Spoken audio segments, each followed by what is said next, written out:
আমার মা বোনরা খুব কান খুলে শুনে রাখবেন, আল্লাহর নবী সাল্লাল্লাহু আলাইহি সাল্লাম মেরাজ রজনীতে গেলেন, ফিরে আসলেন। একদা বিশ্বনবী সাল্লাল্লাহু আলাইহি সাল্লাম ঈদগার নামাজ থেকে ঈদের নামাজ পড়ে যখন বাড়িতে যাইতেছিলেন, রাস্তায় দেখেন মহিলা সাহাবীরা বসে আছেন।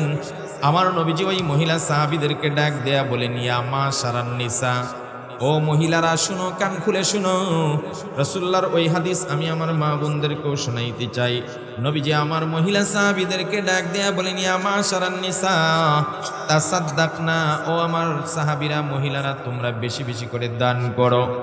ফা ইন্নী উরিতুকুন্না আকতারা আহলিন নার, কারণ আমি যখন মেরাজ রজনীতে আল্লাহ প্রদত্ত সবকিছু দেখলাম, যখন আমি জাহান্নাম দেখতে গেলাম, গিয়ে দেখলাম জাহান্নামে পুরুষের তুলনায় মহিলা বেশি, পুরুষের তুলনায় মহিলা বেশি।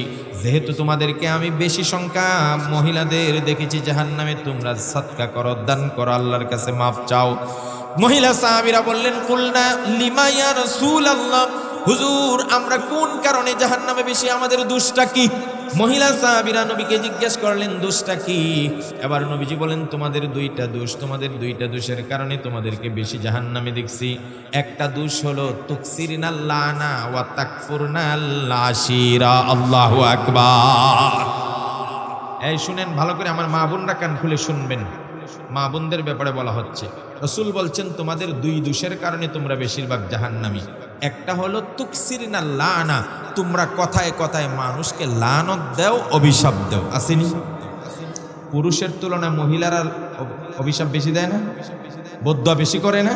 আপনারা খেয়াল করে দেখবেন, মহিলারা কথায় কথায় বলে তোর উপরে আল্লাহ ঠাডা পড়ুক। সন্তান দুষ্টামি করলে বেশি মহিলারা ওই নিজের সন্তানকেও বলে এত মানুষ মরে যায়, আজরাইল কি তোরে দেখে না? আছে না নাই? আপন স্বামীরে লানত করে, অভিশাপ করে। এই জন্য আমার মা বোনদেরকে বলবো, আমাদের যাদের এই অভ্যাসটা আছে কথায় কথায় খালি মানুষের লানত করা, তোর ফে ঠাডা পড়ুক, তুই মরস না কেন, তুই তোর ধ্বংস হোক, তোর এই হোক, তোর জামাই মরুক, আছে না নাই? এই সমস্ত কাজে কিন্তু আপনাকে জাহান্নামী বানাবেন। সুতরাং এইভাবে মানুষকে অভিশাপ করবেন না, গেল একটা দোষ। দুই নম্বর নবীজি বলেন, ওয়া তাকফুরনাল আশিরা, স্বামীর অকৃতজ্ঞ হও তোমরা বেশি, এই জন্যই তোমরা জাহান্নামী বেশি। নাউজুবিল্লাহ। না শুকর, অকৃতজ্ঞতা পুরুষের তুলনায় নারীর মধ্যে, কথা বুঝেন না? আমার অকৃতজ্ঞতা বুঝেননি, না শুকর বুঝেন না। কেমনে বুঝায় আপনাদেরকে? ধরেন আপনি বিয়ে করছেন 5 বছর, প্রত্যেক দিন আপনার ঘরে একদম কসকু সাবান, লাখ সাবান, সোনো পাউডার সব দিয়েছেন বউরে। হঠাৎ বন্ধু বান্ধব মিলে গেছেন কক্সবাজার, যায় না মানুষ, এরা ধরে নিয়ে গেছে 2 দিনের জন্য। আর ঘটনাক্রমে ওই 2 দিন ঘরে লাখ সাবান নাই, ছিল না। আপনিও জানেন না, বউ বলছে না হয়তো। 2 দিন পরে বিচারি একা সাবানও কিনতে পারে নাই। আপনি কক্সবাজার থেকে আইছেন, আসার পরে তো আপনি খুব ফুরফুরা, কি নিয়ে আইছেন, শামুকের মালা, এটা সেটা দেখাইবেন, হাসি খুশি। আসা মাত্রই আপনাকে বলছে, কারগর করলাম আমি এতজন, সারা জীবনে একটা সাবানও পাইলাম না। কি পাইছে না? কয়দিন পাইছে না? আর কইলো কয়দিন? কথা কয় না, সারা জীবনে একটা সাবানও পাইলাম না। রাসূল বলেন, তাকফুরুনাল আশিরা, এরা বেশি বেশি স্বামীর অকৃতজ্ঞ হয়। আর আমাকে মা বোনদের একটা কমন ডাইলেক্ট তো আছেই, আছে না? ঝগড়া করলে কয়, আমার মতো মহিলা দেখেই তোমার ঘর সংসার করতেছে, অন্য কোনো মেয়ে হইলে জিন্দেগিতে তোমার ঘর করতো না। কথা কন, এটা শুনছেন আপনারা? ও বাবা, আপনারাও শুনছেন? মাশাআল্লাহ।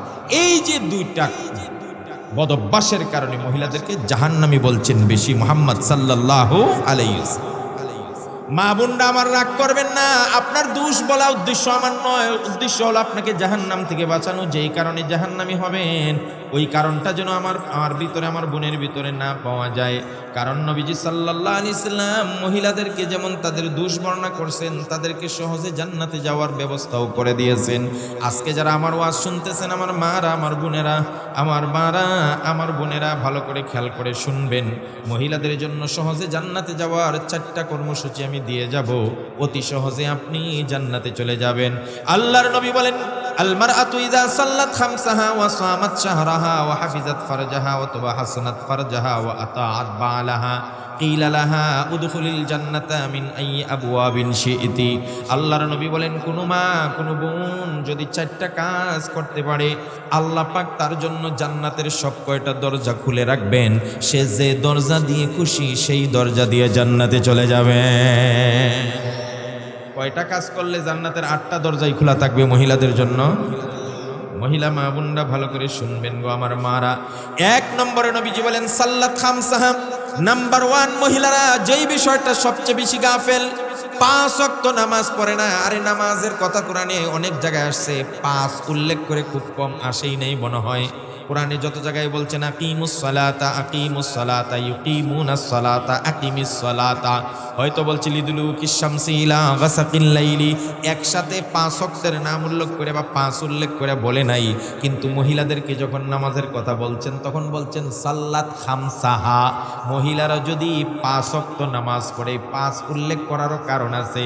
অনেক মা বোনরা আছে নামাজ পড়ে কিন্তু সংসারের কাজের দোহাই দিয়া জোহরের নামাজ কাজা কইরা আসরের পরে মাগরিবের আগে গিয়া পড়ে। তার মানে আপনি ফজর পড়লেন অথবা আসর পড়লেন, মাগরিব পড়লেন, জোহরটা কাজের দোহাই দিয়া বাদ দিয়া দিলেন। অনেক মা বোনরা আছেন সন্তানের রাতের বেলা প্রস্রাব করে দিছে, কাপড়টা পাল্টায়া জায়গাটা একটু ধুইবে এই অলসতা করে ফজরের নামাজ পড়ে না, আছে না নাই? কথা আপনারা বুঝেন না? তো এই জন্যই রাসূল আলাদা করে মার্কিং করে বলছে সাল্লাত খামসাহা। তারা যদি কয়েকটা নামাজ পড়ে, তো নামাজ তো 5 ওয়াক্তই, আবার 5 উল্লেখ করলেন কেন? কারণ আমার মা বোনরা অনেক সময় আমার আগের ভাই বলে গেছে অলসতা করে ওয়াক্ত মতো নামাজ পড়ে না, অলসতা করে ফজরের সময় ঘুম থেকে ওঠে না। গোসল ফরজ হয়ে গেছে, আপনার যদি মনে করেন আপনার বেশি ঠান্ডা জ্বর উঠছে, আপনি গোসল করতে পারবেন না, এটা লজ্জার বিষয় নয়। ইসলাম বলছে কারো যদি মারাত্মক সমস্যা থাকে গোসল করলে তারপরও নামাজ কাজা দেওয়া যাবে না। নামাজ এতটা গুরুত্বপূর্ণ, কারণ নামাজ তখনও আপনি তায়াম্মুম করে আদায় করতে হবে। কথা বলেন ঠিক কিনা? ও দুনিয়ার মানুষেরা, নামাজ শুধু মহিলারা পড়বে তা নয়, পুরুষেরা পড়বে। নামাজ এমন একটা ইবাদত, আমার নবী বিশ্বনবী সাল্লাল্লাহু আলাইহি ওয়াসাল্লাম যখন ইন্তেকাল হয়ে যাবে 5 দিন আমার নবীজি বেহুশ অবস্থায়, কখনো হুশ কখনো বেহুশ। হযরত বিলাল বলেন জোহরের নামাজের সময় হয়ে গেছে, আজান দিলাম, নবীজি আসে না, সাহাবায়ে কেরাম অপেক্ষা করতেছেন। মসজিদে নববীতে সব সাহাবীরা অপেক্ষমান। এমন সময় সবাই বলা বলি করতেছেন নবীজি আসবেন কবে? আবু বকর বলেন, ভাই বিলাল তুমি তো মসজিদের মুয়াজ্জিন, রাসূলুল্লাহর মুয়াজ্জিন, হুজুরের একটু খবর নিয়ে আসো ইমাম সাহেবের। হযরত বিলাল নবীজির দরজার সামনে পায়চারি করে, ভিতর থেকে আওয়াজ আসে এখনো নবী হুঁশ ফিরে আসে নাই। বিলাল আবার খবর দেয়, মানুষ আবার অপেক্ষা করে। সাহাবায়ে কেরাম অপেক্ষা করতে করতে করতে করতে একটা সময় যখন মনে হলো নামাজের রক্ত চলে যাচ্ছে, তখন সাহাবায়ে কেরাম পরামর্শ করলেন একসাথে সবার নামাজ তো কাজা হয়ে যাবে, এখন যদি নামাজ না পড়ি তাহলে এক কাজ করি, আমরা একজন ইমাম হয়ে নামাজে দাঁড়িয়ে যাও আর আমরা জামাতের সাথে নামাজ আদায় করি, যেন কাজা না হয়। কে দাঁড়াবে সামনে? কারো সাহস হয় না ইমামতি করার। রাসূলুল্লাহ এখনো জমিনে আছেন। হযরত উমরকে হযরত আবু বকর বলেন, তুমি সাহসী সাহাবী, তুমি যাও। হযরত উমর বলেন, ভাই আবু বকর আমার এই দুঃসাহস নাই, নবীকে রেখে আর তোমাকে রেখে আমি আগে চলে যাব। আবু বকর অনেক জায়গায় তোমার ব্যাপারে নবীজি ইঙ্গিত করেছেন, যাও তুমি আজকে ইমামতি করো। সকলের কথা শুনে সাইয়েদনা আবু বকর নামাজে দাঁড়ায় গেলেন। আল্লাহু আকবার বলি নামাজ শুরু করে দিলেন, নামাজ শুরু করে দিলেন। তিনি নামাজ পড়াচ্ছেন। হযরত আয়েশা বলেন, ওই সময় আমার নবীর হুঁশ ফিরে আসে। আমার নবীজি হুঁশ ফেরার সাথে সাথে আয়েশাকে ডাক দেয়া বলে, আয়েশা রে, মসজিদে নববীতে আমার সাহাবীরা কি করছে? নামাজ হয়েছে কি? নবীজি নামাজের ব্যাপারে এত সতর্ক ছিলেন। একদিন আম্মা জানা আয়েশা রাদিয়াল্লাহু তাআলা আনহা নবীজির সামনে গেছেন। হুজুর, আল্লাহর নবী আয়েশাকে চিনতে পারেন। মানান্তি তুমি কে? হযরত আয়েশা আশ্চর্য হয়ে গেলেন, হুজুর আপনি আমারে চিনেন না? আমি আপনার হুমায়রা, আমি আপনার কলিজার টুকরা, যার ব্যাপারে আপনি এত কথা বলেছেন। ও হুজুর আজকে আয়েশাকে ভুলে গেছেন? না, আমি আয়েশারে চিনি না। আয়েশা বল কে? তখন আয়েশা বলেন, আমি আবু বকরের মেয়ে আয়েশা। যেই আবু বকর রাদিয়াল্লাহু তাআলা আনহুর ব্যাপারে রাসূলুল্লাহ এত কথা বলেছেন, আবু বকর আমার গুহার সাথী, আবু বকর আমার জান্নাতের সাথী। সেই আবু বকর যখন বলল আমি আবু বকরের মেয়ে, আমার নবীজি বললেন আবু বকর আবার কে? আল্লাহু আকবার। আরে বলল আমি আয়েশা, কয় আয়েশা কে? বলল আমি আবু বকরের মেয়ে, কয় আবু বকর কে? হযরত আয়েশা আশ্চর্য হয়ে গেলেন, নবীজি কি হলো? আমাকেও চিনে না, আমি তার কলিজার টুকরা স্ত্রী। আবু বকরকে চিনে না, তার বাল্যকালের বন্ধু। নামাজ পড়লেন, নবীজি নামাজে চলে গেলেন। আয়েশা চিন্তিত। নামাজ পড়ে যখন ঘরে আসলেন, এবার আয়েশা বললেন হুজুর। কি আয়েশা কিছু বলবা? সুবহানাল্লাহ কয় না। হুজুর একটু আগে আপনি আয়েশাকেও চিনলেন না, আবু বকরকে চিনেন না, কি হয়েছিল? এবার আমার নবী বলেন আয়েশা রে, যখন নামাজের সময় হয়ে যায় আর মসজিদে নববীতে যখন বিলাল আযান দেয়, আমার দুনিয়ার সম্পর্ক ছিন্ন হয়ে যায়, মাওলার সাথে আমার সম্পর্ক হয়ে যায়। বিলাল আল্লাহু আকবার বলতে দেরি, আমার সম্পর্ক আল্লাহর সঙ্গে হয়ে যায়। কারণ বিলালের আজানের মধ্যে এত পাওয়ার ছিল, নামাজের সময় হলে বিলালের আজান শুনলে আমার আল্লাহর সঙ্গে সম্পর্ক হয়ে যায়।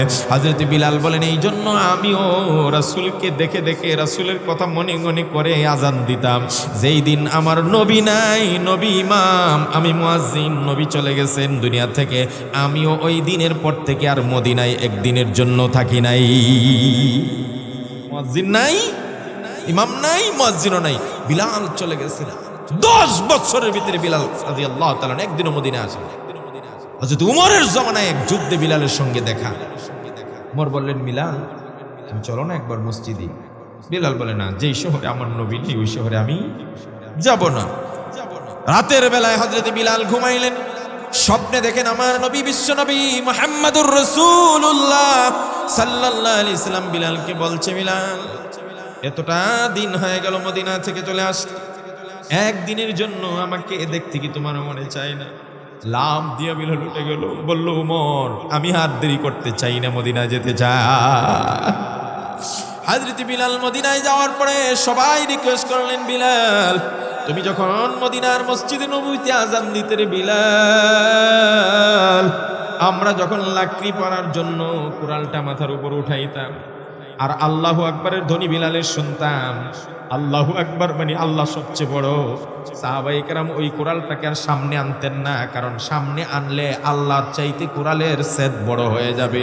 এই জন্য বিলালের আজান শুরু হতেই ওই পিছনের কুড়ালকে পিছনেই নিক্ষেপ করে দিতেন। সাহাবায়ে কেরাম রিকোয়েস্ট করলেন, বিলাল একটা বারের জন্য আজান দাও।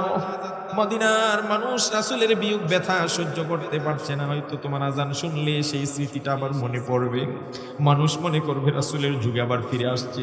বিলাল বলে না না, যেই শহরে আমার নবী নাই ওই শহরে আমি বিলাল আজান দিতে পারবো না। শেষ পর্যন্ত নবীর পরিবারের সদস্যরা বিলালকে অনুরোধ করে, রিকোয়েস্ট করার পর হযরত বিলাল তাদের অনুরোধ আর ফেলতে পারেন নাই। বিলাল সবার অনুরোধে মসজিদে নববীতে আজানের জন্য দাঁড়িয়ে যায়। কবি বড় সুন্দর করে বলেছেন, উঠো বিলাল মিনারাতে সময় বয়ে যায়,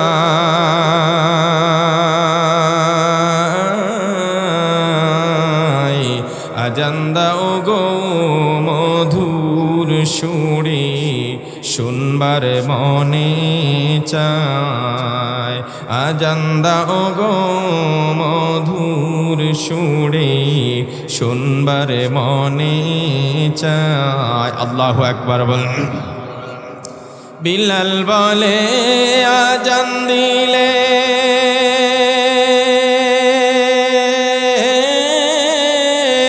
কলিজায় মোর আগুন জ্বলে।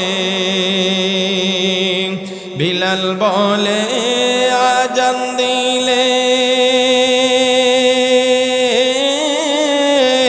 কলিজায় মোর আগুন জ্বলে, আমার আজানকে শুনিবে নবী নাই রে দুনিয়া।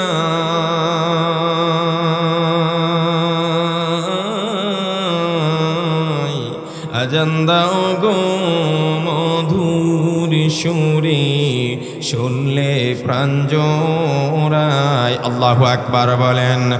আমার নবীজি সাল্লাল্লাহু আলাইহি ওয়াসাল্লাম হুঁশ ফেরার সাথে সাথে বললেন, মসজিদে নববীতে আমার সাহাবীরা কি করছে? ও আয়েশা, আমাকে ধরে একটু উঠাও আর মসজিদে নববীর দিকে জানালার পর্দা সরাইয়া দাও। হযরত আয়েশা বলেন, নবীজিকে আমার বুকের সঙ্গে বসালাম আর মসজিদে নববীর দিকে দরজা জানালার পর্দা সরাইয়া দিলাম। নবীজি মসজিদে নববীর দিকে তাকিয়ে মুস্কি হাসতেছেন আর সাহাবীদের অবস্থা দেখে নামাজরত সাহাবীদের চোখের দিয়ে টপ টপ করে পানি ছেড়ে দিচ্ছে। হযরত আয়েশা বলেন, হুজুর আপনি কাঁদছেন কেন? কষ্ট পাইছেন নাকি? আবার তো হাসতেছেন, ওদিকে ব্যাপারটা কি? আমার বাবা আপনার জায়গায় ইমামতি দাঁড়িয়ে গেছে, এই জন্য মনে হয় আপনি কষ্ট পাইছেন। হযরত আয়েশাকে রাসূলুল্লাহ বলেন, ও আয়েশা, এটা আমার দুঃখের কান্না নয়, এটা আমার কষ্টের কান্না নয়। আয়েশা রে, সারাটা জীবন আমি মাইর খাইলাম, আমি নামাজে গেলে আমার পিঠের উপর উঠে নারী বুড়ি তারা ছড়াইয়া দিত, দম বন্ধ হয়ে আসতো, আমাকে চাপ দিত মারার জন্যে। আবু জাহেল আমার জন্য গর্ত খনন করছে মারার জন্যে, খাইবারে আমাকে বিষ প্রয়োগ করছে আমাকে মারার জন্যে, আমাকে উহুদের ময়দানে দুইটা দান শহীদ করে কপাল মুখ নাক সব রক্তাক্ত করেছে। আমি এত দুর্বল হয়ে গিয়েছিলাম উহুদের ময়দানে, আমি নিজে উঠতে পারতাম না, গর্তে পড়ে গেলাম। চতুর্দিকে বেঈমান কাফেররা আমার দিকে তীর নিক্ষেপ করে। হযরত আলী, হযরত জুবাইর সহ ছয় জন সাহাবী নবীজিকে ব্যারিকেড দিলেন। হযরত তালহা সবচেয়ে বড় ভূমিকা রাখলেন, যেদিক থেকে নবীর উপরে তীর আসে ওই দিকে তালহা পিঠ পেতে দেয়, ডান দিকে তীর আসে আবার নবীর গায়ে পড়তে দেয় না, তালহার পিঠে বহন করে। বাম দিকে আসে বাম দিকে দৌড়ায় যায়, সামনে আসে সামনে যায়, পেছনে আসে পেছনে যায়, সব তীর আটকানোর পরে হযরত তালহা আর আলী বললেন, হুজুর এইভাবে গর্তে পড়ে থাকলে বেঈমানরা আরো বেশি সুযোগ পাবে আপনাকে মারতে, দয়া করে একটু উঁচু জায়গায় উঠেন। নবীজি বললেন, তালহা রে, আমার শরীরে রক্ত যেতে যেতে তো দুর্বল হয়ে গেছি, আমি উঠে দাঁড়াইতেও পারছি না, আবার কঙ্কট জমিন পাথরের জমিনের উপর আমি পা ফেলার শক্তি নেই। হযরত তালহা বলেন, ইয়া রাসূলুল্লাহ, ইয়া হাবিবাল্লাহ, আমি তালহা বেঁচে থাকতে আপনাকে পাথরের উপর পা দিতে হবে না, কংক্রিট আর বালি উত্তপ্ত বালির উপর পা দিতে হবে না, আমি তালহা শুয়ে গেলাম, আমাকে সিঁড়ি বানাইয়া আমার পিঠের উপর পা দিয়ে আপনি জমিন থেকে নিচে থেকে উপরে উঠে যা। হযরত তালহা সেদিন এত কিছু করেছেন নবীর জন্য। সাইয়েদনা আবু বকর বলেন, যুদ্ধের পরে আমরা তালহার শরীরটা গুনলাম কয়টা তীর বিদ্ধ হয়েছে। হযরতে তালহার শরীরে যাত্রা হয়ে গেছে চালনির মতো, 80টা তীর সেদিন বিদ্ধ হয়েছিল। এই জন্য আমার নবীজি বলতেন, ওয়াজাবাত তালহা, উহুদের ময়দানটাকে তালহার জন্য আল্লাহ জান্নাত বানায় দিয়েছে। ও দুনিয়ার মানুষরা, তোমরা যদি কাউকে জীবন্ত শহীদ দেখতে চাও, যেই শহীদ হাঁটে, যেই শহীদ বাজার করে, যেই শহীদ চলাফেরা করে, এমন একজন জীবন্ত শহীদ যদি দেখতে চাও, তাহলে তালহাকে দেখো। তালহা হলো এই জমিনের জীবন্ত শহীদ। ও আয়েশা, তো এই উহুদের ময়দানে আমার মায়ের খাওয়া, তায়েফের ময়দানে আমার তিনবার আমাকে বেহুশ করে ফেলে রাখছে। হযরত যায়েদ বিন হারেসা বলেন, নবী যখন বেহুশ হয়ে জমিনে পড়ে যায়, হুজুরের হুঁশ ফিরতে ছিল না, পানি পানি করে চিৎকার করলাম, তায়েফের দুষ্ট লোকেরা আমার নবীকে পানিটা পর্যন্ত দিতে রাজি হয় না। কোন ক্রমে নবীজি একবার হুঁশ ফিরে আসে, আবার পাথর মারে, আবার হুঁশ ফিরে আসে, আবার পাথর মারে, তিনবার নবীর গায়ে পাথর মারছে। ও আয়েশা, উহুদে মাইর খাওয়া, তায়েফে মাইর খাওয়া, রক্তাক্ত হওয়া, আমাকে এত কষ্ট নির্যাতন দেওয়া, এই সব কিছু আমি সহ্য করেছি শুধু একটা কারণে, আমার ইচ্ছা হলো আমার আল্লাহর দিকে যেন মানুষ সব লুটায় পড়ে, মাখলুকের দিকে যেন সেজদা না দেয়, আল্লাহর কদমে যেন সেজদা দেয়। আয়েশারে, আজকে যখন আবু বকরকে ইমাম বানাইয়া সাহাবীদের কাতার বন্দি করে নামাজের দৃশ্য দেখলাম, তো ভবিষ্যতে উম্মতেরা এইভাবে নামাজ পড়বে, ওই দৃশ্য আমার স্মৃতিতে ভেসে আসলো, আমার চোখে ভাসলো। এই কাতারের দৃশ্য, ইমামতির দৃশ্য আর মুসল্লিদের কাতারের দৃশ্য দেখে আমার এত আনন্দ পাইছে, আমি কান্না করে দিলাম। এটা আমার দুঃখের কান্না নয়, নামাজের দৃশ্য দেখে আমার আনন্দের কান্না। নবী করিম সাল্লাল্লাহু আলাইহি ওয়াসাল্লাম ইন্তেকালের আগে দুইটা কথা বলেছেন, আমি কথা গুছিয়ে আনছি আর বেশিক্ষণ বলবো না। দুইটা কথা বলছেন, দুইটা, মা বোনরা ভালো করে শুনবেন, যুবকরা ভালো করে শুনবেন। ও যুবক, তুমি ক্রিকেট খেলো, আমি বাধা দিচ্ছি না। তুমি ডাক্তার হও, আমি বাধা দিচ্ছি না। তুমি ইঞ্জিনিয়ার হও, বিদেশ সফর করো, পর্যটনে যাও, কক্সবাজার যাও, ঘুরো, দেখো, সব করো, এভরিথিং করো, নামাজ ছেড়ে দিও না, নামাজ ছেড়ে দিও না। নামাজ, নামাজ, নামাজ। বিদায়ের আগে রাসূল দুইটা মাত্র কথা বলছেন যখন দুনিয়া থেকে চলে যাবেন। কয়টা কথা? কথা বলেন না। আরে মিয়া, মরার আগে মানুষ আলতু ফালতু কথা বলে? জীবনের সবচাইতে ইম্পর্টেন্ট কথাগুলো মরার আগে বলে। যখন বুঝে যে আমি চলে যাব, তখন বড় ছেলে, ছোট ছেলে, মেজো ছেলে, মেয়ে, স্ত্রী সবাইকে কাছে ডাকে, শোনো, আমার মনে হয় হায়াত নাই, আমি তোমাদেরকে দুইটা কথা বলে যাই। তখন বলে কি? দেখো, আমার অমুকের কাছে আমি এত এত টাকা পাই, আর আমার ওই জমিন, ওই বাড়ির জমিন, এই ক্ষেত, ওই ক্ষেতের দলিলগুলা অমুক জায়গায় আছে। আর তোমরা তো তিনজন, বড় ছেলেরে বলে যে তুমি এগুলা নিয়ে যাও, মেজো ছেলে তুমি এটা নিও, আর মেয়েদেরকে এটা দিও, আর আমার বউর জন্য এটা রাখো। এই তো কথা। জীবনের সবচেয়ে ইম্পর্টেন্ট কথা বলে রাসূলুল্লাহ ইন্তেকালের আগে দুইটা ইম্পর্টেন্ট কথা বলেছেন, কান খুলে শুনে রাখুন যুবক। আমার নবীজি বলেছেন, আসসালাত আসসালাত ওয়া মা মালাকাত আইমানুকুম, উম্মতারা সাবধান, নামাজ নামাজ নামাজ ছেড়ে দিও না, নামাজ ছেড়ে দিও না। আরেকটা বলছেন, ও উম্মতেরা, অধীনস্থ চাকর বাকরের উপর তোমরা কখনো অত্যাচার করো না। রাসূলুল্লাহর জীবনের যে দুইটা কথার মধ্যে একটা হলো নামাজ, নামাজ।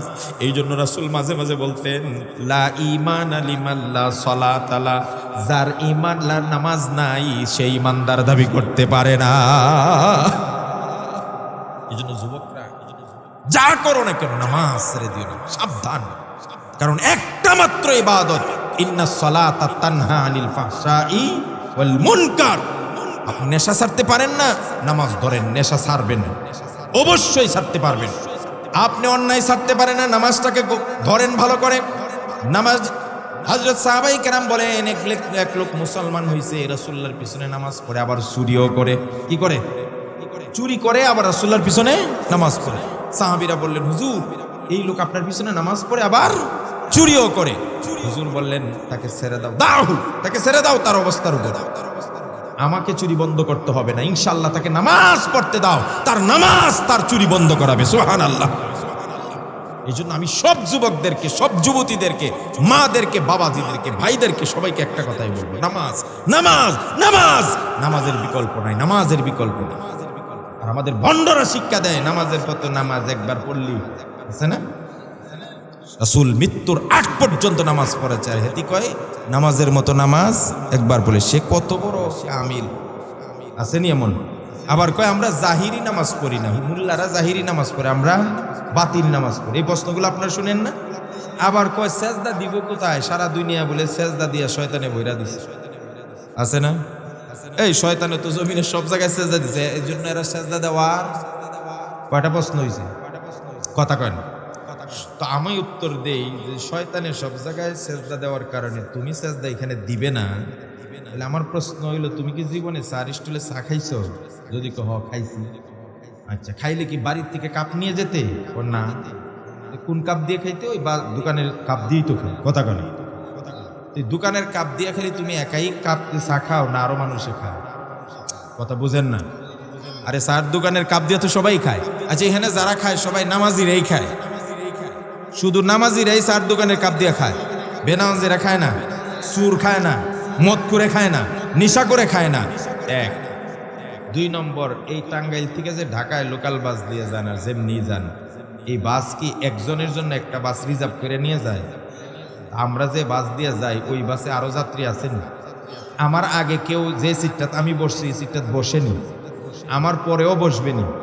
তা আমার প্রশ্ন হইল, যদি শয়তানের সেজদা দেওয়ার কারণে তুমি এখানে সেজদা দিতে না চাও, তাহলে যেই চার কাপ দিয়া সুরে চা খাইছে, মদ খুরে নিশা করে চা খাইছে, এটা দিয়ে তুমি চা খাও কেন? যেই বাসের সিট দিয়া মদ খুর সুর ডাকাইতরা উঠে উঠে ঢাকা গেছে, এটাত বসে তুমি যাও কেমনে? আর তোমার এই কথাটা একবারে অযৌক্তিক কথা, ভণ্ডামি ছাড়া কিছুই নয়। শয়তান যখন থেকে সে শয়তান, তখন থেকে একটা সেজদা আল্লাহকে করে নাই। যখন সেজদা দিছো তখন সে শয়তান ছিল না। কথা কয় না কে? ভণ্ডামি করার জায়গা পাও না। এক ভণ্ডরে যদি এই ধরনের ভণ্ড আসে আর কয় আমরা জাহিরি নামাজ পড়ি না বাতিনি নামাজ পড়ি আর নামাজের মতো নামাজ একবার পড়লেই হয়, এমন ভণ্ড যদি পায় তাহলে আমার যুবক ছেলেদেরকে বলবো, হে তিরে আস্তে করে নিয়ে ঘরে ঢুকাবি, ঢুকাইয়া দরজা লাগাইয়া মানুষ যখন ঘুমাই যাব তখন ডাইকে উঠাইব। দেখেন কাজ আছে, আপনারা কিছু আপ্যায়ন করতে হবে। এখন আপ্যায়ন কি? প্রথমে মুখটা বন্ধ করতে হবে, কথা কয় না? বন্ধ করার পরে জাহিরি কোনো মাইট দেওয়া যাবে না। জাহিরি বুঝেননি? এমন মাইট দিও না যেটা হাত ভেঙে গেছে, রক্ত বাইরেছে, খালি বাতিনিটা দিবে, বাতিনি। কথা কয় না? কেমনে বুঝাবো? বাতিনিটা দিবে, যেটা লাগবো ঠিক ফাটতো না, দেখাইতে পারবে না কি করছে, জাহিরি না বাতিনি? বাতিনি। আর তখন সে কইবে পানি দাও, খানা দাও। এরপরে মাইট দিবা, পানি তো দিবাই না, খানা দিবাই না, তারে কইবা তুমি তো কইছো নামাজের মতো নামাজ একবার পড়লেই হয়, তোর জীবনে কত পানি খেয়েছস, এইটা কি চলে না? খাওয়ার মতো খাওয়া তো একবার খেলেই হয়, পান করার মতো পান করা একবার পারলে হয়। এরপরে পিঠা ওটা কিছু দিয়া এরপরে কইবে যাও, তোমারে যে মাইট দিছি এটা কি জাহিরি না বাতিনি? তো কইবা বাতিনি, সুতরাং কারোর কাছে বলবা না। বাটপাড়ি মারাও আমগর লাগে। হ্যাঁ, রাসূলুল্লাহ জীবনে সারা জীবন নামাজ পড়ছে, আর তুমি জীবনে একবার নামাজ পড়ো। এই জন্য আমরা নামাজ ছেড়ে দিব না, বলেন ইনশাআল্লাহ। মহিলাদের জান্নাতে যাওয়ার সহজ উপায় কয়টা কাজ? 4টা। কটা? সাল্লাত খামসা, মা বোনরা নামাজ ছেড়ে দিবেন না, সন্তানের দোহাই দিয়া কেউ আপনার সঙ্গে যাবে না, সুতরাং নামাজ। 2 নম্বর হলো সামাত শাহরহা, রমজানের রোজা ছেড়ে দিবেন না, রমজানের রোজা ছেড়ে দিবেন না, রমজান মাসে রোজা রাখবেন। এখন আর ব্যাখ্যার সময় নাই। 3 নম্বর বলছেন ওয়া হাফিজাত ফারজাহা, লজ্জাস্থানের হেফাজত করবেন। ও আমার মা বোনেরাম, একজন মহিলার সবচেয়ে বড় সম্পদ হলো তার সতীত্ব। মারে, এই সতীত্ব ধোঁকাবাজদের ধোঁকায় পড়ে কখনো নষ্ট করো না। এই সতীত্ব আল্লাহ তোমাকে দান করেছেন, বৈধ পন্থায় এই সতীত্ব বিলাইবা, অবৈধ পন্থায় সতীত্ব নষ্ট করো না। 3 নম্বর গেল যারা সতীত্বের হেফাজত করে, পর্দার সাথে চলে, ও আতাআত বালাহা, আর স্বামীর আনুগত্য করে, স্বামীর আনুগত্য করে, স্বামীর আনুগত্য করে। এই কথাটা বারবার বলছি কারণ নবী করিম সাল্লাল্লাহু আলাইহি সাল্লাম বলছেন আইয়ুমা ইমরাতিন মাতাত ওয়া যাওজুহা আনহা রাদিন দাখালাতিল জান্নাহ। রাসূল বলেন কোন স্ত্রী লোক যদি মারা যায় আর যদি তার উপর তার স্বামী সন্তুষ্ট থাকে, আল্লাহ পাক তাকে জান্নাত দান করে দিবে। আমার মা বোনেরা, একদিন ফাতেমা রাদিয়াল্লাহু তাআলা আনহু আর নবী পরিবারের আরো স্ত্রীরা বসা আছেন। হঠাৎ করে সাহাবী আব্দুল্লাহ ইবনে উম্মে মাকতুম আসতেছেন। অন্ধ সাহাবী। কি সাহাবী? চোখে দেখেন এমন সাহাবী আসতেছেন। নবীজি বললেন ফাতেমা, ও আমার স্ত্রীরা সবাই ঘরের ভিতরে যাও, একজন পুরুষ আসতেছে। এখন মহিলারা বলেন হুজুর, এই যে সাহাবী আসতেছেন উনি তো চোখে, তাহলে আমরা থাকলে সমস্যা। এবার নবীজি বলেন, ও আমার পরিবারের সদস্যরা, আব্দুল্লাহ ইবনে উম্মে মাকতুম অন্ধ সাহাবী তোমাদের দেখে না, কিন্তু তোমাদের তো চোখ আছে, তোমরা তো তাকে দেখবে। কতটা সতর্ক, কতটা সতর্ক! হযরত ফাতেমা যেদিন ইন্তেকাল হয়ে যায়, ইন্তেকালের আগে ফাতেমা আলীর হাত ধরলেন। আলী রে, ও আলী, আমার যখন ইন্তেকাল হয়ে যাবে, আলী স্বামী হিসাবে তোমার কাছে আমার এটা চাওয়া, আমার জিন্দগির ভুলভ্রান্তিগুলো মাফ করে দেও। আর আমার জানাজার এলান এত মানুষকে জানাইও না, আমার জানাজায় যেন বেশি মানুষ না আসে। রাতের বেলা আমার দাফন করে দিবে, আর কম মানুষ নিয়ে আমার দাফন করবে, কারণ আমার লাশটা যখন বহন করে কবরস্থানে নিয়ে যাবে, কবরস্থানের খাটিয়ার উপর শোয়াইলে মানুষ যেন আন্দাজ না করতে পারে নবীর মেয়ে কত বড় ছিল, কত মোটা ছিল, কতটা সতর্ক। এমনি এমনি সাইয়্যিদাতুন নিসা হয় নাই, এমনি এমনি জান্নাতি মহিলাদের সর্দানি ফাতেমা হয় নাই। সুবহানাল্লাহ বলবেন। এই জন্য মা বোনরা, আপনারা যদি এই 4টা জিনিস, ব্যাখ্যা অনেক করার দরকার ছিল, করতে পারি নাই, এই 4টা জিনিস ফলো করবেন। 1 নম্বর নামাজ ছেড়ে দিয়ে না, নামাজ নামাজ নামাজ নামাজ। 2 নম্বর রোজা। 3 নম্বর হলো সতীত্বের হেফাজত, পর্দার সাথে চলা। আর 4 নম্বর হলো স্বামীর আনুগত্য করা। এই 4টা কাজ যে মা বোনরা করতে পারবে, আল্লাহ পাক রব্বুল আলামিন তার জন্য জান্নাতের 8টা দরজা খুলে দিবেন। সুবহানাল্লাহ বলে, সুবহানাল্লাহ বলে, সুবহানাল্লাহ বলে। এক্ষেত্রে আমার মা বোনরা বলবে, হুজুর স্বামীর আনুগত্য তো আমরা করবই, কিন্তু স্বামীগুলো কিছু বইলা যান, কারণ এরাও আমাদেরকে অনেক টর্চারি করে। আছে না নেই? কথা কয় নাকি? আছে না নেই? আমার নবীজির স্ত্রীদেরকে এত ভালোবাসতেন, এত ভালোবাসতেন, এত ভালোবাসতেন, রাসূল বলছেন খিয়ারুকুম লিনিসাইহিম। রাসূল বলেন তোমাদের মধ্যে, এখানে যারা বসছেন, তোমাদের মধ্যে সবচাইতে ভালো ওই ব্যক্তি যেই ব্যক্তি তার বউর কাছে ভালো। সুবহানাল্লাহ। কার কাছে ভালো? কথা কয় না, কার কাছে ভালো? যদি সার্টিফিকেট চেয়ারম্যানে দিলে ভালো হওয়া যায়, তাহলে সুররেও চেয়ারম্যানে লেখা দেয় আমার ওয়ার্ডের একজন আদর্শ নাগরিক, লেখে না? মদখোর জানে, এরপরে লেখা দিতে হয় সে খুব ভালো, আমি তার রাষ্ট্রবিরোধী সমাজ বিরোধী কোনো কাজ দেখি না, খুব ভালো মানুষ। কথা কয় না কেন? তাহলে আপনি যদি ভালো মানুষ হওয়ার জন্য চেয়ারম্যানের সার্টিফিকেট নিতেন, তাহলে তো এমনি ভালো আপনি। এখন কইছে কার সার্টিফিকেট নিতে? কথা কয় না। তো বোর কাছে ভালো হওয়া কি এত সহজ? বুঝেন না কথা? আরে আমি এখানে প্রধান বক্তা, কিন্তু বোর কাছে প্রধান বক্তা হই। কথা কয় না। ও বাচ্চার বাপ, এটা করেন, মাছ নাই, এটা নাই, যান তাড়াতাড়ি, ঘুমতে ওঠেন নাকি? আর এখানে আমি প্রধান বক্তা, তাইলে বোর কাছে ভালো হওয়া এতটা, কথা কয় না, সহজ নাকি? আশরাফ আলী থানভীর একটা ছোট্ট ঘটনা বলি শেষ করি। আশরাফ আলী থানভী রিসালার মধ্যে লিখছেন, এক পিশাব আশেপাশের মহল্লা এলাকাবাসী তার বড় পিশাবই মনে করে, কিন্তু বউয়ে তারে পিশাব মানেন। তো বউরে কত, তুমি আমার পিশাব মানো, সবাই পিশাব মানে, তোমার ভিতরে কোনো কারামতি তো পাইলাম না আজকে, তো তোমার কে পিশাব? এখন এই বিচারা তাইলে কোনো কারামতি না দেখাইলে তো বউ আমার পিশাব মানত। অনেক কষ্ট করে সে সাধনা করছে, কিছু জায়গা উড়ে যেতে পারে শূন্যে। কথা কয় না? এখন বিকালবেলা স্ত্রী ঝাড়ু দিতেছে উঠান, আর ওই লোকটা উপর দিয়া উড়ে উড়ে গেছে। পরে সন্ধ্যার পরে যখন বাড়িতে আসছে, স্ত্রী কয়ে তোমারে যে কেউ পিশাব মানতে, ওই এরা হইলো পিশাব, দেখছি আজকে বিকালে একজন পিশাব আকাশ দিয়ে উড়ে গেছে। এখন স্বামী কয় তুমি যে যারে দেখছো চিনছো নি? কয় না, চিনি নাই। কয় এটা তো আমি ছিলাম। কে ছিল? তাইলে আমার কারামতি প্রকাশ হয়েছে, তাইলে এখন আমারে পিশাব মানা দরকার না? কিন্তু বউ মানে নেই। বউ, ও এটা তুমি ছিলা? কহ, এই জন্যই দেখছি একটা হাত মনে ভাঙ্গা এভাবে ঝুলে ঝুলে যাইতেছে। তার মানে কি, বউর কাছে পিশাব হওয়া কথা কেন সহজ? এই জন্য রাসূল বলছেন তোমাদের মধ্যে সবচেয়ে ভালো সে বউর কাছে ভালো, যে কারণ বউ একেবারে সব জানে আপনি কত নম্বর হলি। কথা কয় না কা? এই জন্য ভাই বউর সঙ্গে ভালো ব্যবহার করেন, যাতে বউ সার্টিফিকেট যে না, my husband is very good person, আমার স্বামী অত্যন্ত ভালো। আল্লাহ সুবহানাহু ওয়া তাআলা আমাদের স্বামী স্ত্রীকে সোনার সংসার বানিয়ে দিক, স্ত্রীদেরকে নামাজি বানাক, পর্দানিশীন বানাক, স্বামীর আনুগত্য করার তৌফিক দান করেন। সকলে বলছে আমিন।